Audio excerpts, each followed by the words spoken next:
वालेकुम and a very good afternoon. आज हम यहाँ पर एक प्रेस मीट कर रहे हैं जिसका एजेंडा जो है वो स्कूल की प्रेजेंट कंडीशन और स्कूल का fee structure and the parents suffering from the academic problems we will discuss here from the Women India movement called WIM। ठीक है, उसकी तरफ से आज हम ये एजेंडा लेकर आए हैं। देखिए, हमें पिछले कुछ महीनों से, जब से ये 3-4 महीनों से स्कूल्स स्टार्टेड रीओपनिंग, हमको कंप्लेंट्स रिसीव हो रही हैं कि स्कूल वाले जो हैं वो फ़ीस के लिए हरास कर रहे हैं और ये हरासमेंट इतना ज़्यादा बढ़ गया है कि पेरेंट्स जो हैं वो बहुत फ्रस्ट्रेटेड फील हो रहे हैं। कई बार स्कूल में पेरेंट्स की मैनेजमेंट्स के साथ मतलब जिसे कहते हैं डिस्प्यूट्स भी क्रिएट हो रहे हैं। तो हमारी पार्टी जो है एक्चुअली वो सोशल एक्टिविस्ट है, सोसाइटी के लिए काम करती है। उसी मकसद को पूरा करते हुए हमको ये लगा कि हमें इस इशू पर बात करनी चाहिए और ये आज का जो मीट है इसमें हम एक अपील लेकर आए हैं। ठीक है, गुलबर्गा डिस्ट्रिक्ट के वो सारे स्कूल, ख्वाह वो CBSE हो, ICSE हो या स्टेट बोर्ड हो या इसके अलावा जो भी करिकुलम वो चलाते हैं, हमारी उनसे ये एक हम्बल रिक्वेस्ट है कि ये स्कूल मैनेजमेंट्स प्लीज़ इस तरफ जिसे कहते हैं कि तवज्जो करें और ये देखें कि कहाँ पर पेरेंट्स को हरास किया जा रहा है, वो क्या वजह है जिससे पेरेंट्स जो हैं वो इस तरह की कंप्लेंट्स लेकर हमारी जैसी NGOs के पास आ रहे हैं। इसके अलावा मैं बात जो है फैक्ट्स और फिगर के साथ करूँगी। देखिए, आज का द हिंदू न्यूज़पेपर जिसमें ये एक कटिंग आई है जो मैं आपको ब्रीफ कर देती हूँ। इसमें है कि fee issue high court ask schools to consider parents difficulties. ठीक है, inform parents that their grievances will be consider. High court की तरफ से ये साफ कह दिया गया है कि स्कूल्स की जिम्मेदारी है, मैनेजमेंट की जिम्मेदारी है कि वो पेरेंट्स की ग्रीवेंसेस को सुने और सुनने के बाद इंडिविजुअली पेरेंट्स की कंडीशन को देखते हुए कंसीडर करें। अगर पेरेंट्स इस लायक नहीं है, इस कंडीशन में नहीं है अभी कि फाइनेंशियली वो पूरी तरीके से स्ट्रांग नहीं है, वो फ़ीस पे करें, तो प्लीज़ उनके ऊपर गौर किया जाए, उनकी प्रॉब्लम को कंसीडर किया जाए एक बार। तो मेन एजेंडा जो हमारी आज की मीट का है वो फ़ीस का है। अभी तो हम इस प्रेस मीट में एक अपील कर रहे हैं और मैं समझती हूँ हमारी इस अपील के बाद गुलबर्गा डिस्ट्रिक्ट के प्राइवेट स्कूल्स के मैनेजमेंट्स को इतना फ़र्क पड़ेगा और वो कंसीडर भी करेंगे और रीथिंक करेंगे कि ये कंडीशंस आगे कंटिन्यू नहीं होनी चाहिए, इस प्रॉब्लम का जल्द से जल्द सॉल्यूशन निकाला जाए। दूसरी चीज़, अब मैं थोड़ा सा अपनी बात को क्रिटिक वे में बात करूंगी कि जैसा कि स्कूल्स ने कंडीशंस रखी हैं कि वो इस हालत में नहीं है कि टीचर्स को सैलरी पे कर सकें। देखिए, मैं खुद टीचिंग प्रोफेशन में हूँ, पिछले 10 साल से हूँ। कोई ऐसा बोर्ड नहीं है, करिकुलम नहीं जिसमें अल्हम्दुलिल्लाह मैंने काम नहीं किया है। मैं ये पूछना चाहूँगी स्कूल मैनेजमेंट से कि ऑलरेडी आप लोगों ने अपने स्टाफ में कट ऑफ किया, स्टाफ कम कर दिया। जो स्टाफ बचा उनको आपने ऑनलाइन क्लासेस के नाम पर 50%, 30% सैलरी दी। ठीक है, तो लोड आपके ऊपर कहीं से भी नहीं आया। अगर आप पेरेंट्स से 50% फीस ले रहे हैं तो आप भी तो टीचर्स को 50% ही दे रहे हैं, जबकि वर्कलोड जो है वो 100% का है। ठीक है, मैं फैक्ट्स और फिगर्स के साथ बात कर रही हूँ, मैं वो सारी सच्चाई यहाँ पे रख रही हूँ जिससे मैं खुद अपने आप भी मतलब तजुर्बा करके आई हूँ, फेस करके आई हूँ। अच्छा, तीसरी बात कि स्कूल रीओपन होने के बाद जो एकेडमिक कंडीशन मेंटेन करनी चाहिए थी, यानी कि बच्चों को भी एक तरीके का हम कह सकते हैं ओवरलोड किया जा रहा है, क्योंकि देखिए 11 से 10 महीने बच्चे नहीं पढ़ने के बाद अचानक से अगर आप बच्चों से ये तवक्को करते हैं कि वो 2 महीने के अंदर 10 महीने का सिलेबस कवर कर लें और एग्ज़ाम दे दें, तो मैं समझती हूँ यहाँ पर भी तवज्जो देने की ज़रूरत है स्कूल को और स्कूल के रिस्पेक्टेड मैनेजमेंट्स को कि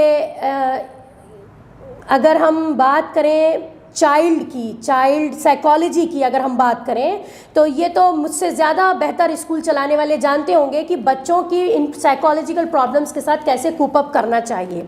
ठीक है, तो क्लास में टीचर्स का फ्रस्ट्रेशन दिख रहा है, स्कूल के बाहर पेरेंट्स का फ्रस्ट्रेशन नज़र आ रहा है। ऐसा नहीं है कि मैं अपनी बातों में मैनेजमेंट को इग्नोर कर रही हूँ या मैं स्कूल के जो चलाने वाले हैं, ऑर्गेनाइजर्स हैं, उनको कंडम कर रही हूँ, नहीं, ऐसा नहीं है। मेरा कहने का मकसद सिर्फ इतना है कि कॉपरेट कीजिए। ऑलरेडी आपके सामने हाई कोर्ट का इतना बड़ा ऑर्डर मैं लेकर आई हूँ, इसको सामने रखते हुए कंसीडर कीजिए उन पेरेंट्स को एटलीस्ट जो आपसे रिपीटेडली रिक्वेस्ट कर रहे हैं कि वो फीस देने की हालत में नहीं है, उनको इंडिविजुअली डील किया जाए। ये आज की हमारा एजेंडा है और ये अपील है। इस अपील में मैंने सारे करिकुलम के नाम लिए हैं, CBSE स्कूल्स, ICSE स्कूल्स और हमारे स्टेट गवर्नमेंट के स्कूल। अगर इसके बाद भी हमें शिकायतें मौसूल होती रहीं और हम रिसीव करते रहे कंप्लेंट्स, तो फिर हम मजबूर हो जाएंगे, हमें स्कूलों का नाम लेकर इंडिविजुअली बात करनी पड़ेगी। और मैं नहीं चाहूँगी कि कोई भी स्कूल जो है वो डिफेम हो। देखिए, स्कूल जो है वो नेशन बिल्डर्स हैं, वो आने वाले फ्यूचर के लिए जिम्मेदार हैं। इस बात को स्कूल वाले क्यों भूल जाते हैं या स्कूल चलाने वाले इस बात को कहीं ना कहीं सेकेंडरी ले आते हैं। उनका प्राइमरी मकसद कुछ और बन चुका है, जबकि प्राइमरी मकसद जो है वो ये होना चाहिए कि स्कूल सिर्फ और सिर्फ आपने सोसाइटी में इसलिए कायम किए हैं ताकि आप आने वाली जनरेशन को मजबूत तरीके से खड़ा कर सकें। तो बच्चों की साइकोलॉजी मद्देनज़र रखते हुए उनको इस तरीके से करिकुलम को डिज़ाइन कीजिए, सिलेबस को रीशेड्यूल कीजिए कि उनको ओवरलोड फील नहीं हो, बच्चे डरे नहीं, बच्चों में फियर पैदा मत कीजिए। दूसरी बात कि टीचर्स को अगर आप 50% सैलरी दे रहे हैं तो उनके वर्कलोड को भी सही तरीके से डिवाइड किया जाना चाहिए, क्योंकि आप बाज़ स्कूलों का शायद ये सोच होती, उन्हें यह लगता है कि टीचर फ्रैटर्निटी जो है वो मजबूर है और वो कहाँ जाएंगे। तो ऐसा नहीं है, टीचर फ्रैटर्निटी मजबूर नहीं है। बहुत अनकरीब हो सकता है इंशाअल्लाह कि टीचर्स की एक बड़ी यूनियन आपके गुलबर्गा डिस्ट्रिक्ट में भी आपको देखने को मिलेगी। हमारे स्कूल चलाने वाले, हमारे मैनेजमेंट्स जो हैं वो बहुत बड़े कंट्रीब्यूटर हैं नेशन में और हमारी सोसाइटी में। हम तो ऑलरेडी मतलब कि ग्रेटफुल हैं अपने मैनेजमेंट्स, स्कूल चलाने वाले मैनेजमेंट्स के लिए, क्योंकि वो एक बहुत बड़ा काम कर रहे हैं। मगर ये है कि इस पैंडमिक, इस लॉकडाउन में इसमें कोई दौराय नहीं है कि हर शोबा जो है वो मुतासिर हुआ है, हर कोई सफ़र हुआ है। लेकिन देखिए, पेरेंट्स और टीचर्स जो कि लिमिटेड कहीं ना कहीं आमदनी से बंधे हुए हैं, तो कहने का मकसद ये है कि स्कूल वाले उन्हें कंसीडर कर सकते हैं, इतनी गुंजाइश स्कूल वालों के पास है। कुछ स्कूलों ने ये भी अपना जिसे कहते हैं कि एक इशू क्रिएट किया कि हम पूरी तरीके से ख़त्म हो गए हैं कोरोना में। और मेरी एक बात समझ में नहीं आती है, अगर कोई स्कूल पिछले 10 साल से चल रहा है, रनिंग स्कूल है, तो 9 साल और 10 साल आपने कमाया। ऐसा नहीं है कि 10 महीने में वो 10 साल जो है आपने जो भी प्रॉफिट उठाया वो ख़त्म हो गया। लेकिन कई बार ऐसा होता है, डेली वेजर्स या पिटी बिजनेसमैन जो होते हैं, जिनका रोज़गार उनकी मंथली आमदनी पे चलता है, अगर उनकी हम बात करें तो वो जेन्युइन है कि वो ख़त्म हो गए। वो टीचर्स जिनकी सैलरी 6 से 8 हज़ार है और उन्हें आप 50% 3 और 4 हज़ार दे रहे हैं, वो टीचर्स ख़त्म हो गए। तो कम से कम आप उनको अगर सैलरी बढ़ा के नहीं दे सकते तो उनके वर्कलोड को आप देखें। अच्छा, टीचर्स का क्या है कि पैसा बहुत ज़्यादा ट्रांसपोर्ट में चला जाता है। मैं एक एग्जांपल देना चाहूँगी, एक टीचर जो 6,000, क्योंकि मुझे गुलबर्गा डिस्ट्रिक्ट में जितना अंदाज़ा हुआ है सर्वे करने के बाद, एक एवरेज 10,000 तक का टीचर जो है वो आपको आम स्कूलों में मिलेगा। जबकि मुझे कहते हुए शर्म आ रही है कि टीचर्स का जो काम है, टीचर्स की जो मेहनत है, उनकी काबिलियत के हिसाब से उनको पे नहीं किया जाता है। लेकिन वो एक अलग मुद्दा है, उसके साथ इंशाल्लाह हम फिर कभी बात करेंगे। और टीचर्स यूनियन बनाने की तो हम बात कर ही रहे हैं। मैनेजमेंट की जो भी यूनियन बनी हुई है, मैं फिर एक बार दोहराऊंगी कि वो पेरेंट्स की प्रॉब्लम, टीचर्स की प्रॉब्लम प्लस बच्चों का मेंटल साइकोलॉजिकल लेवल देखते हुए अपने शेड्यूल को और अपना जो स्ट्रक्चर है उसको दोबारा से एक बार रिव्यू कर लें। अस्सलाम वालेकुम रहमतुल्लाहि व बरकातहू। मैं वुमेन इंडिया मूवमेंट की प्रेसिडेंट रेहाना बेगम बोल रही हूँ।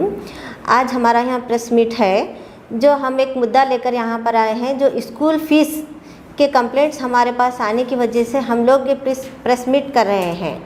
हम ये मैनेजमेंट से, जो स्टेट है, CBSE सिलेबस है और लोकल जो स्कूल्स हैं, हम उनसे ये रिक्वेस्ट करते हैं कि एक मैनेजमेंट होने के तहत वो अपना एक अच्छा रोल अदा करें और अपने पेरेंट्स को जो हरासमेंट हो रहा है उसके तरफ तवज्जो दें। और मैं चाहती हूँ इस ऑर्गेनाइजेशन से की तरफ से मैं ये मैनेजमेंट से रिक्वेस्ट करती हूँ कि वो पेरेंट्स के मध्य हालात, उनकी फाइनेंशियली कंडीशन और हालात को देखें और उस तहत जो है ना अपना मुतालबा रखें फ़ीस का। गवर्नमेंट से जो पहले ही गवर्नमेंट ऑर्डर दे चुकी थी कि स्कूल्स जो है ना 1 to 10 तक हम प्रमोट कर देंगे, लेकिन फिर जो है ना वो लोग है ना एकदम से 1 जनवरी को 5 to 9 तक जो है ना उसको ओपन कर दिए। तो 6th मंथ की जो पेमेंट है, ये जो फीस है, इसको लेना ही नहीं चाहिए। जहाँ तक हम समझते हैं ये वुमेन इंडिया मूवमेंट की जानिब से हम ये उन लोगों से पूछना चाहते हैं गवर्नमेंट से कि जब 6 महीने एजुकेशन हुआ ही नहीं तो उसके किस बात से वो फीस ले रही है मैनेजमेंट। उसके बाद जैसे ही सडन फिर जो है ना 15 फरवरी को 1 to 5 स्कूल्स रीओपन हो जाते हैं। जो एक छोटे से बच्चे हैं जो 70% उनके ऊपर सिलेबस का बर्डन डाला जाता है। अगर 3 महीने में वो बच्चे कैसे कवर करेंगे? तो जैसे ही पेरेंट्स फीस के लिए हरासमेंट हो रहे हैं, वैसे ही बच्चे जो है ना एजुकेशन के लिए बर्ड फीस फील कर रहे हैं वो। तो हम लोग ये रिक्वेस्ट करना चाहते हैं कि मैनेजमेंट से और स्टेट्स एजुकेशन से जो भी है ये बच्चों की मेंटालिटी को देखते हुए काम करें और पेरेंट्स की फाइनेंशियली कंडीशन को देखते हुए काम करें, क्योंकि ये कोरोना के तहत 10 महीने से जो है ना कारोबार ख़त्म हो चुका है। छोटे छोटे कारोबार जो भी हैं वो जो है ना ख़त्म हो चुके हैं। बच्चे घर में ऑलमोस्ट ऑल फाइनेंशियल कंडीशन जो है ना पेरेंट्स की ख़राब चल रही है। तो ये हम मुद्दा रखते हुए हम पर ये वुमेन इंडिया मूवमेंट के लिए हमारे पास बहुत सी कंप्लेंट आई हैं कि एजुकेशन में स्कूल्स वाले जो है ना फ़ीस के लिए हरासमेंट कर रहे हैं। तो हम ये मैनेजमेंट से जो है ना अपील करते हैं कि हरासमेंट ना किया जाए। लेकिन हाँ, आज हम यहाँ पर्टिकुलरली स्कूलों का नाम नहीं ले रहे हैं। अगर आइंदा दौर में हमारे सामने ऐसे ही अगर प्रॉब्लम्स आती जाएंगी, कंप्लेंट आती जाएंगी, तो इंशाल्लाह हम जो है ना वो स्कूलों के नाम के साथ हम ये प्रेस मीट नेक्स्ट करेंगे हम लोग। तो मैं गुजारिश करती हूँ मैनेजमेंट से और ऑल एजुकेशन डिपार्टमेंट से भी गुजारिश करती हूँ कि बच्चों पे बर्डन ना डालते हुए जो है ना एजुकेशन का रेफर्स जो है ना टीचर्स तो कवर कर सकती हैं, लेकिन बच्चे कैसा कवर कर लेंगे? 2.5 महीने में अब 1st to 5th बच्चे जो है ना 2.5 महीने, फरवरी में स्टार्ट हुआ है, मई में एग्ज़ाम कंसिडर है उनका, तो वो लोग 2.5 महीने में कैसा अपना जो है ना सिलेबस कवर करेंगे? देखिए कोई बच्चा, हर कोई बच्चा जो है ना इंटेलिजेंट नहीं होता है। कम बच्चे जो है ना इंटेलिजेंट होते हैं, थोड़े प्रिपेयर होते हैं, थोड़े नहीं प्रिपेयर होते हैं। तो बच्चों की मेंटालिटी के तहत जो है ना आप लोग एजुकेशन को प्रोवाइड करें और उन्हें जो है ना एक अच्छा मुस्तकबिल तक पहुँचे बच्चे, ये हम लोगों की कोशिश है और ये गुजारिश है मैनेजमेंटों से।